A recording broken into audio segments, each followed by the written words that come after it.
السلام علیکم ورحمۃ اللہ وبرکاتہ۔ آج ہم علامات قیامت اور حضرت امام مہدی رضی اللہ تعالی عنہ کے ظہور کی 5ویں ویڈیو کے اوپر بات کریں گے۔ اس ویڈیو کو شروع کرنے سے پہلے اگر آپ نے اس چینل کو سبسکرائب نہیں کیا تو پلیز اس کو سبسکرائب کر دیں اور بیل کا بٹن پریس کر دیں تاکہ اس قسم کی مزید ویڈیوز آپ تک بر وقت پہنچ سکیں۔ تو چلیں شروع کرتے ہیں۔ آج ہم سب سے پہلے بات کریں گے تیسری اور چوتھی علامت۔ تیسری اور چوتھی علامت امام مہدی رضی اللہ تعالی عنہ کی وہ یہ ہے کہ امام مہدی جس طرح سے حضرت علی رضی اللہ تعالی عنہ کی روایت میں مروی ہے کہ امام مہدی رضی اللہ عنہ ایک پرندے کی طرف اشارہ کریں گے تو وہ گر پڑے گا۔ اس طرح ایک درخت سے شاخ توڑ کر زمین میں گاڑیں گے تو وہ اسی وقت سرسبز ہو کر برگ و بہار لانے لگے گی۔ اللہ جل شانہ ان کی کراماتوں کو ان کے ہاتھ سے ظاہر کرے گا جو ان کی پہچان کی علامت ہوں گی کہ یہی امام مہدی رضی اللہ عنہ ہیں۔ ان دو علامات کو بھی علامہ برزنجی رحمۃ اللہ علیہ نے لکھا ہے۔ 5ویں علامت سفیانی کا ظہور۔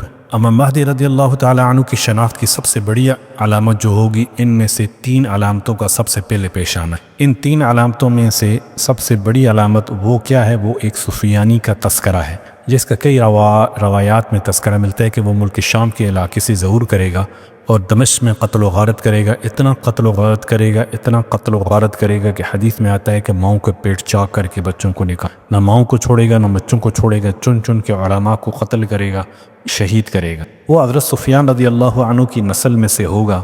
بعض روایات میں آتا ہے کہ صرف ایک سفیانی نہیں نکلے گا بلکہ کئی سفیانی نکلیں گے جو اس طرح قتل عام کریں گے۔ سفیانی کا حلیہ کیا آتا ہے اور اس کے بارے میں ہمیں کیا تذکرہ ملتا ہے، تھوڑا سا اس طرف روشنی ڈالتے ہیں کہ کیونکہ یہ بہت بڑی امام مہدی رضی اللہ تعالی عنہ کے ظہور کی علامت ہے جو ان کے ظہور سے پہلے صادر ہوگی۔ یہ سفیانی حضرت ابو سفیان رضی اللہ تعالی عنہ کی اولاد میں سے ہوگا اور یہ حکومت کرے گا اور لوگ اس کو حکومت سے اتاریں گے۔ یہ اترے گا نہیں۔ اب یہ کون ہو سکتا ہے؟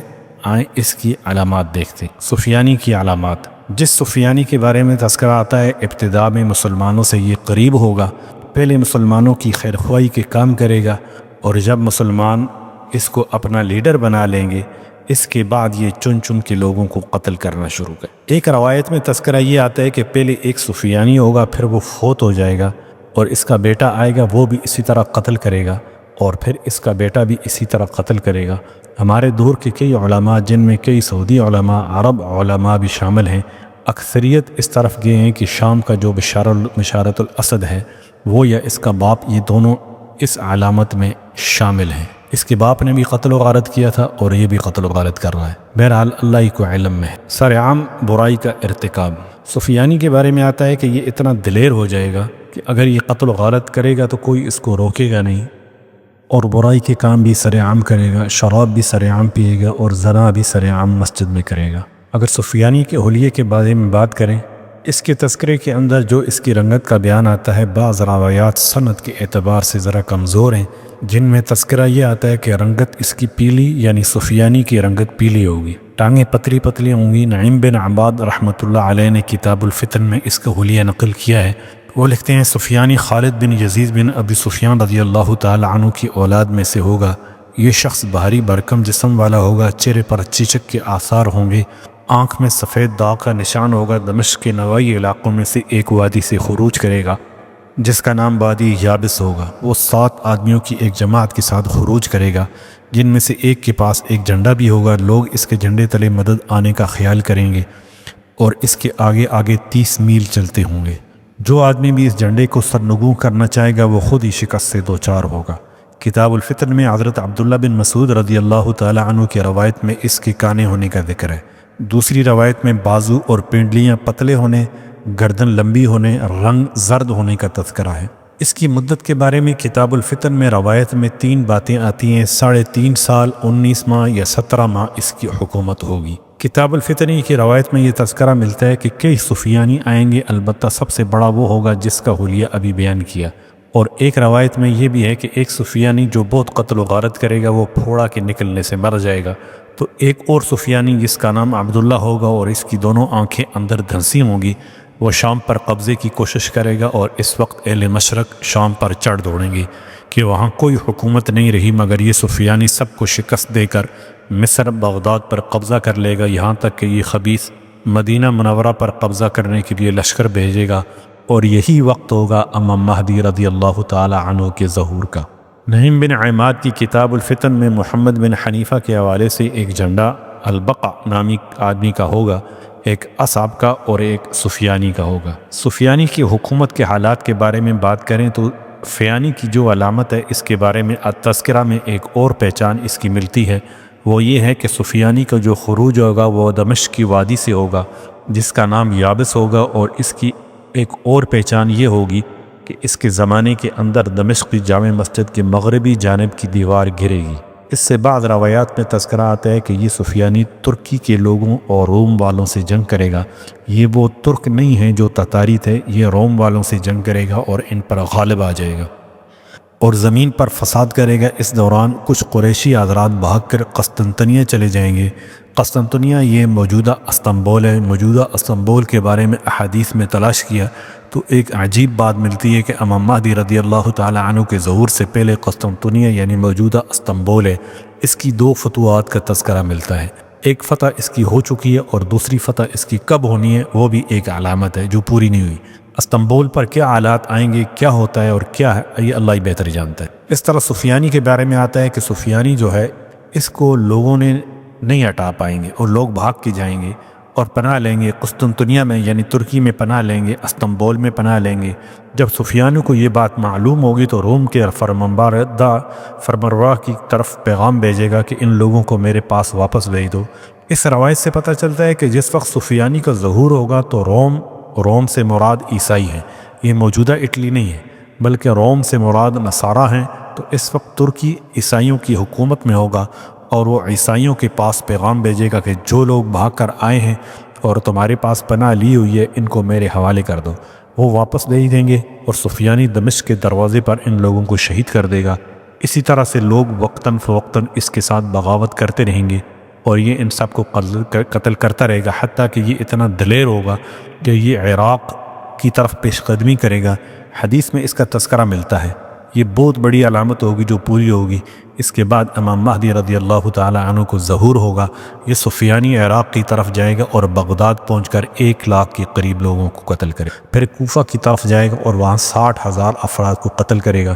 یہ سب اللہ ہی کو پتہ ہے کہ کیا ہوتا ہے اور کیسے ہوتا ہے۔ یہ تمام شہروں میں فوجی پھیلا دے گا، حتیٰ کہ خراسان کی طرف بھی بڑھے گا۔ خراسان سے مراد افغانستان کا ایریا، ایران اور کچھ بلوچستان کا علاقہ، یہ خراسان کہلاتا ہے۔ اس کے بعد سفیانی اپنے لشکر کو واپس بلا لے گا۔ اس وقت قتل و غارت کا عام پھیلا ہوگا۔ امام مہدی کے ظہور کی سب سے بڑی علامت سفیانی کا ظہور ہے، یہ بہت بڑی علامت ہوگی۔ 6ٹھی علامت، دریائے فرات سے سونے کے پہاڑ ظاہر ہونا۔ اگلی بڑی علامت امام مہدی کے ظہور کی وہ یہ ہے کہ دریائے فرات جو کہ عراق میں ہے، اس سے سونے کے پہاڑوں کا نکلنا ہے۔ حدیث میں آتا ہے، روایت ہے کہ عنقریب دریائے فرات اپنے سونے کے پہاڑ ظاہر کر دے گا۔ روایت میں آتا ہے نبی اکرم صلی اللہ علیہ وسلم نے فرمایا لوگ اس سونے کو حاصل کرنے کے لیے لڑ پڑیں گے، حتیٰ کہ 100 میں سے 99 افراد اس لڑائی میں مارے جائیں گے۔ اتنا قتل ہوگا۔ حدیث میں الملحمہ الکبریٰ کے الفاظ ہیں۔ اس کا تذکرہ ہمیں تورات میں ملتا ہے۔ تورات میں ملحمہ کبریٰ کے نام سے نہیں بلکہ حرم جدون کے نام سے ہے۔ موجودہ دور کے اندر اکثر علماء کی یہ رائے ہے کہ تیسری جنگ عظیم، واللہ اعلم۔ بعض احباب کا خیال ہے کہ وہ سونا عراق کے تیل ہیں۔ 7ویں علامت، دھماکے کی آواز۔ اس سال جس وقت سفیان قتل عام کر رہا ہوگا، اس سال رمضان کے اندر ایک علامت جو پوری ہونی ہے، جو بڑی علامت ہے امام مہدی رضی اللہ تعالی عنہ کے ظہور کی، اور وہ علامت کیا ہے؟ رمضان کے اندر ایک بہت بڑا دھماکہ ہوگا۔ روایت کے اندر ذکر ہے کہ جس سال میں امام مہدی کا خروج ہے، ایک دھماکے کی آواز، ایک بہت بڑی گونج کی آواز نکلے گی اور یہ خطے میں پھیلے گی۔ 8ویں علامت چاند گرہن پھر سورج گرہن ہے۔ رمضان کی پہلی تاریخ میں چاند گرہن اور اسی طرح 15 تاریخ میں ایک ہی رمضان کے اندر سورج گرہن ہو، اور سائنسی لحاظ سے یہ ممکن نہیں کہ چاند گرہن پہلی تاریخ کو ہو، اس لیے یہ ایک بڑی علامت۔ 9ویں علامت امیر حج کا قتل۔ یہ بھی ایک علامت ہوگی۔ اس سال رمضان گزرنے کے بعد جو حج کا امیر ہوگا اسے قتل کر دیا جائے گا، اور حج سے پہلے جس وقت ان کو قتل کر دیا جائے گا، اس وقت آپس میں بادشاہت کے لیے جنگ چھڑ جائے گی، حتیٰ کہ حج کا جو دن ہوگا اس وقت مسلمانوں کا حج کا کوئی امیر نہیں ہوگا، اور میدان میں قتل و غارت پھیلے گا۔ یہ لڑائی بادشاہت کے لیے ہوگی، اور اس سال مینا میں خوب قتل و غارت ہو۔ یعنی یوں کہہ سکتے ہیں کہ جس سال امام مہدی کا ظہور ہے، اس سال ظہور سے پہلے انتہائی قتل و غارت ہوگی، اور یہ حج مسلمانوں کا بغیر امیر کے ہو۔ جس وقت مسلمان حج کر لیں گے، حرم کے اندر امام مہدی کو اولیاء، قطب اور ابدال اور علماء تلاش کریں گے اور ان سے بیان۔ 10ویں علامت لشکر کا دھنسنا۔ جس وقت سفیانی کو پتہ چلے گا کہ امام مہدی رضی اللہ تعالی عنہ کا ظہور ہو چکا ہے اور علماء نے ان کی بیعت کر لی ہے، تو سفیانی امام مہدی رضی اللہ تعالی عنہ کو قتل کرنے کے لیے لشکر بھیجے گا۔ یہ لشکر مدینہ منورہ سے چلے گا اور مکہ مکرمہ کی طرف جائے گا۔ امام مہدی کو قتل کرنے کے لیے جس وقت یہ بیضاء کے مقام پر پہنچے گا تو یہ سارے کا سارا لشکر دھنس جائے گا، اور یہ بہت بڑی علامت ہوگی امام مہدی کے ظہور۔ اس کا تذکرہ اکثر روایات میں ملتا ہے کہ بیضاء کے مقام پر یہ لشکر جائے گا اور جا کر دھنس جائے گا، اور سارے کا سارا لشکر دھنس جائے گا۔ اما عائشہ صدیقہ رضی اللہ تعالی عنہا کی روایت ہے، نبی اکرم صلی اللہ علیہ وسلم نے ارشاد فرمایا کہ سارا لشکر دھنس جائے گا، اور اس میں مختلف قسم کے لوگ ہوں گے، لیکن ہر ایک کو اپنی نیت کے مطابق اللہ جل شانہ اٹھائیں۔ مختلف لوگوں سے کیا مراد؟ یعنی بعض لوگ تو ایسے ہوں گے جو لشکر میں زبردستی شریک ہوں گے، امام مہدی کو مارنا نہیں چاہتے ہوں گے، بلکہ سفیانی کے حکم کی تعمیل میں لشکر میں شامل ہوں گے۔ اللہ کے نبی صلی اللہ علیہ وسلم نے فرمایا جو لوگ اپنی خوشی سے شامل نہیں ہوں گے وہ قیامت کے دن تو الگ ہو جائیں گے، لیکن دھنسنے میں سب شریک ہو۔ جس وقت وہ لشکر دھنسے گا، حدیث میں آتا ہے اللہ جل شانہ سب کو دھنسا دے گا سوائے ایک بندے کے۔ وہ ایک بندہ واپس جائے گا اور اپنے حکمرانوں کو اور سفیانی کو بتائے گا کہ یہ معاملہ ہوا ہے اور سارا لشکر دھنس چکا، اور اللہ اس بندے کو اسی لیے چھوڑے گا تاکہ وہ لوگوں کو بتا سکے اور ظاہر کرا سکے کہ یہی امام مہدی رضی اللہ۔ 11ویں علامت خراسان سے لشکر کا نکل۔ اسی طرح اہل خراسان کے حوالے سے امام مہدی رضی اللہ تعالی عنہ کے ظہور سے پہلے تذکر آتا ہے، اللہ جل شانہ ماوراء النہر کے علاقے سے حارث یا حراس نامی شخص کو پیدا فرمائیں گے۔ یہ ایک لشکر تیار کریں گے جو خراسان کی طرف کوچ کرے گا۔ ماوراء النہر کا علاقہ کون سا ہے؟ یہ سمرقند بخارا کا ہے۔ جس وقت امام مہدی کا خروج ہونا ہے، اس اثناء کے اندر اس علاقے سے حارث یا حوات نامی شخص کو پیدا کریں گے۔ یہ ایک لشکر تیار کرے گا جو سارے لشکر کے ساتھ خروج کرے گا اور فتوحات کرتا چلا جائے گا۔ جو خراسان کا تذکرہ کیا، یہ افغانستان کی پہاڑیاں، افغانستان کا علاقہ اور ایران کا بعض اور بلوچستان کا بعض۔ اس کا اثر جو سپہ سالار ہوگا وہ بظاہر یوں لگتا ہے کہ ازبکی یا تاجکی ہوگا۔ ماوراء النار کے علاقے میں اس کا تعلق ہوگا اور وہ افغانستان سے نکلے گا، جس کا ہر اول یعنی لشکر کا پہلا جو دستہ ہوگا، اس کا جو سربراہ سپہ سالار ہوگا انصور ہوگا، اور وہ اہل خراسان کو لے کر سفیانی کے لشکر پر حملہ کر دے۔ ان کے درمیان کئی جھڑپیں ہوں گی۔ کتاب الفتن نے نعیم بن عباد رضی اللہ تعالی عنہ نے تذکرہ کیا کہ 3 جھڑپیں ہوں گی، 3 مقامات کا تذکرہ کیا ہے۔ ایک جھڑپ قومس کے علاقے میں، اور ایک تخوم کے علاقے میں، اور ایک دولاب کے علاقے میں۔